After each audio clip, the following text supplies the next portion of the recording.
Asma adalah penyakit yang akrab dengan anak. Pada penderita asma, selain meresepkan obat, dokter biasanya juga menyarankan fisioterapi. Terapi pada paru-paru ini akan membantunya mengeluarkan lendir, sehingga penderita bisa bernapas lega kembali. Pada umumnya untuk kasus batuk pilek atau asma yang ringan, hanya dibutuhkan 1-2 kali fisioterapi, tapi untuk kasus yang berat bisa dibutuhkan sampai 7 kali, bahkan lebih. Jika penderita sering mengalami asma, katakanlah hampir 3 bulan sekali atau sering kambuh tiba-tiba, terbayangkan harus berapa kali fisioterapi dilakukan. Begitu pula pengeluaran tenaga, waktu, dan uang karena anak dan pendampingnya harus bolak-balik ke rumah sakit. Penghematan terhadap pengeluaran tersebut sangat bisa dilakukan jika orang tua mengerti teknik fisioterapi untuk kemudian mempraktikkannya di rumah. Memang ada alat yang dibutuhkan dalam fisioterapi ini, yaitu nebulizer yang harganya relatif berkisar Rp800.000 ke atas. Namun kalau dihitung-hitung, boleh jadi harga tersebut jatuhnya lebih murah dibanding total biaya yang dikeluarkan jika harus mondar-mandir ke rumah sakit. Manfaat fisioterapi bukan hanya meringankan batuk pilek karena infeksi saja, tapi juga gangguan pernapasan akibat asma atau pilek karena alergi. Namun fisioterapi di rumah harus dijadikan satu paket dengan kunjungan ke dokter. Maksudnya, tetap harus diingat bahwa tujuan fisioterapi adalah memperingan gejala, sementara pengobatan tetap harus dilakukan berdasarkan pemeriksaan dokter. Fisioterapi di rumah dapat dilakukan pada semua orang, tanpa pandang umur, dari bayi hingga dewasa. Hanya saja untuk melakukan fisioterapi pada bayi, orang tua umumnya tidak memiliki rasa percaya diri. Wajar saja, karena tubuhnya masih begitu mungil. Apalagi memang ada beberapa teknik fisioterapi untuk bayi yang hanya bisa dilakukan fisioterapis profesional, misalnya untuk mengeluarkan lendir setelah proses inhalasi dengan nebulizer. Kondisi yang mengizinkan fisioterapi, yaitu dokter menyarankan anak menjalani fisioterapi dan asma ringan, tidak disertai demam dan lamanya belum lebih dari 7 hari. Hindari fisioterapi bila 1. Kondisi asma yang dialami anak tergolong berat atau disertai demam. 2. Anak mengalami sesak yang parah karena dengan fisioterapi malah bisa menambah sesaknya. 3. Anak baru saja menghabiskan makannya karena dapat mengakibatkan muntah. Syarat fisioterapi yaitu 1. Sebelumnya, anak sudah banyak minum air putih. 2. Pakaian yang dikenakan harus longgar. 3. Ruangan yang dipakai tidak banyak berdebu, tidak lembab, ventilasi udara baik. 4. Tersedia perlengkapan yang dibutuhkan seperti NBSP, bantal, tempat tidur, dan kursi dan alat nebulizer. Tahapan fisioterapi. 1. Inhalasi. Inhalasi adalah pengobatan dengan cara memberikan obat dalam bentuk uap kepada si sakit langsung melalui alat pernapasannya, hidung ke paru-paru. Alat terapi inhalasi bermacam-macam. Salah satunya yang efektif bagi anak adalah alat terapi dengan kompresor atau jet nebulizer. Cara penggunaannya cukup praktis, yaitu anak diminta menghirup uap yang dikeluarkan nebulizer dengan menggunakan masker. Obat-obatan yang dimasukkan ke dalam nebulizer bertujuan melegakan pernapasan atau menghancurkan lendir. Semua penggunaan obat harus selalu dalam pengawasan dokter. Dosis obat pada terapi inhalasi jelas lebih sedikit tapi lebih efektif ketimbang obat oral, obat minum seperti tablet atau sirup. Ya, karena dengan inhalasi obat langsung mencapai sasaran. Bila tujuannya untuk mengencerkan lendir atau sekret di paru-paru, obat itu akan langsung menuju ke sana. 2. Pengaturan posisi tubuh. Tahapan ini disebut juga dengan postural drainage, yakni pengaturan posisi tubuh untuk membantu mengalirkan lendir yang terkumpul di suatu area ke arah cabang bronkus utama atau saluran napas utama, sehingga lendir bisa dikeluarkan dengan cara dibatukan. Untuk itu, orang tua mesti mengetahui di mana letak lendir berkumpul. Caranya, 1. Taruh tangan di bagian dada atau punggung penderita. 2. Minta penderita menarik nafas dalam-dalam, lalu keluarkan melalui mulut secara perlahan. 3. Dekatkan telinga kita ke tubuhnya dan dengarkan asal bunyi lendir. Biasanya lendir yang mengumpul akan menimbulkan suara, atau rasakan getarannya. 4. Setelah letak lendir berhasil ditemukan, atur posisi penderita. Bila lendir berada di paru-paru bawah, maka letak kepala harus lebih rendah dari dada agar lendir mengalir ke arah bronkus utama. Posisi anak dalam keadaan tengkurap. Kalau posisi lendir di paru-paru bagian atas, maka kepala harus lebih tinggi agar lendir mengalir ke cabang utama. Posisi anak dalam keadaan telentang. Kalau lendir di bagian paru-paru samping atau lateral, maka posisikan anak dengan miring ke samping, tangan lurus ke atas kepala dan kaki seperti memeluk guling. 3. Pemukulan atau perkusi. Teknik pemukulan ritmik dilakukan dengan telapak tangan yang melekuk pada dinding dada atau punggung. Tujuannya melepaskan lendir atau sekret-sekret yang menempel pada dinding pernapasan, dan memudahkannya mengalir ke tenggorok.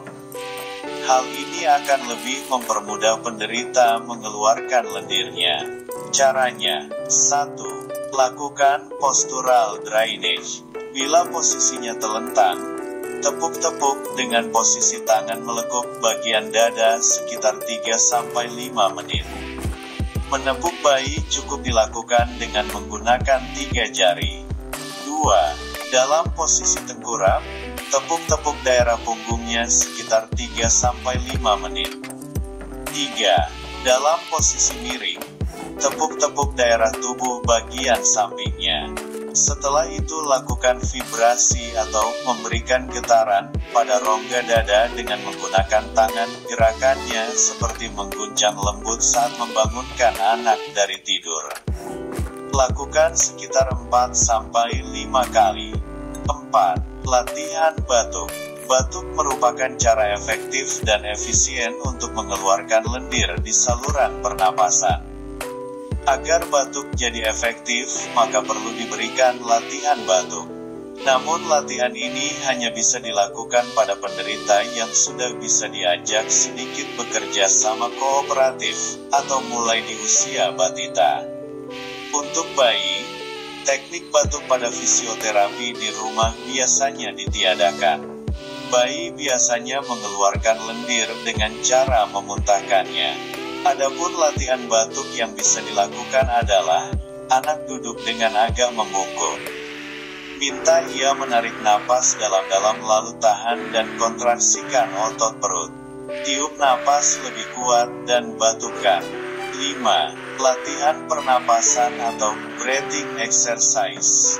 Pada penderita asma, latihan pernapasan selain ditujukan untuk memperbaiki fungsi alat pernapasan, juga bertujuan melatih penderita untuk mengatur pernapasan jika terasa akan datang serangan, ataupun sewaktu serangan asma.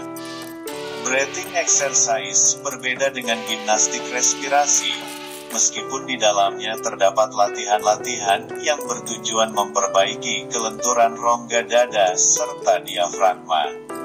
Tujuan utamanya pada penderita asma adalah untuk melakukan pernapasan yang benar atau efisien.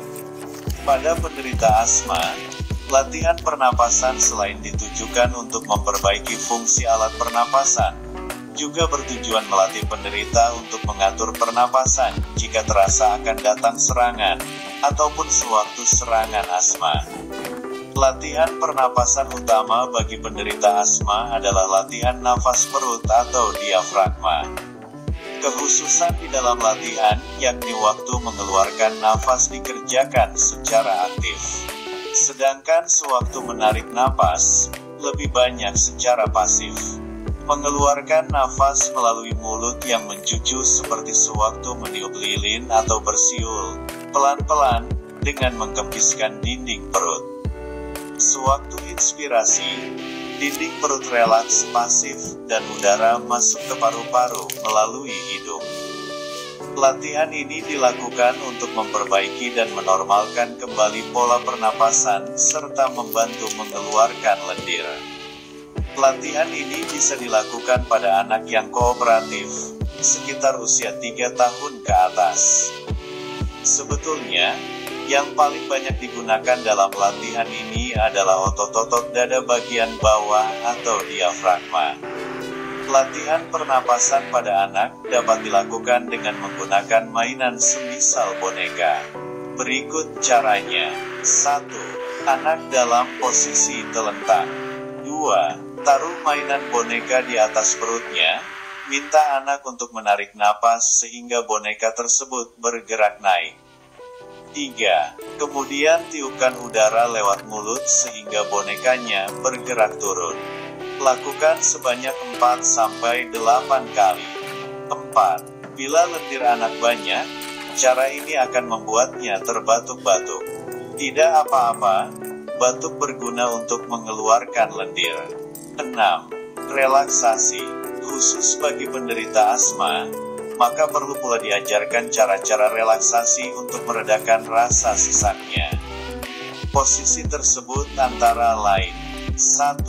Bila dalam keadaan berdiri, posisi relaksasi yang disarankan yaitu tubuh bersandar ke dinding belakang atau bertumpu ke depan dan kepala condong ke depan sehingga napasnya tidak terengah-engah dan otot diafragmanya lebih banyak berfungsi.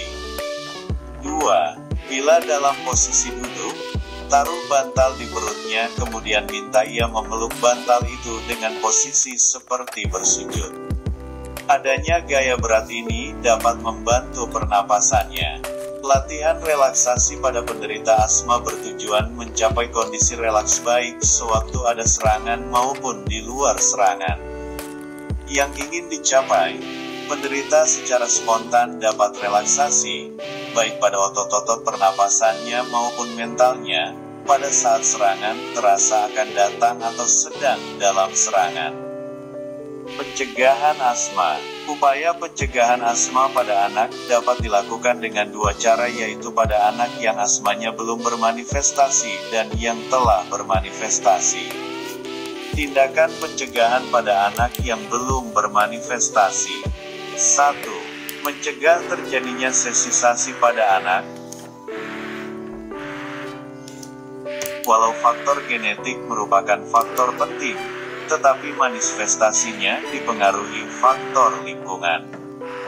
Penghindaraan terhadap makanan-makanan yang mempunyai tingkat alerginitis tinggi baik pada ibu hamil dan yang menyusui maupun sang anak.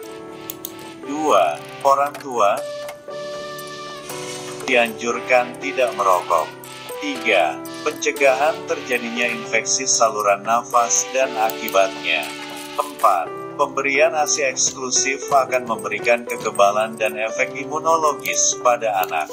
Tindakan pencegahan pada anak yang telah bermanifestasi.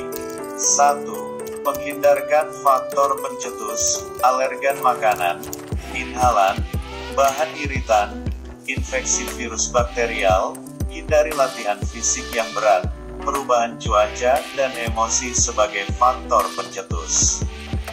2. Penggunaan obat-obatan untuk mengatasi serangan asma. Semua serangan penyakit asma harus dicegah. Serangan penyakit asma dapat dicegah jika faktor pemicunya diketahui dan bisa dihindari. Serangan yang dipicu oleh olahraga bisa dihindari dengan meminum obat sebelum melakukan olahraga. Ada usaha-usaha pencegahan yang dapat dilakukan untuk mencegah datangnya serangan penyakit asma, antara lain 1. Menjaga kesehatan. 2. Menjaga kebersihan lingkungan.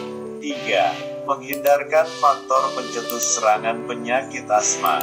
4. Menggunakan obat-obat anti penyakit asma.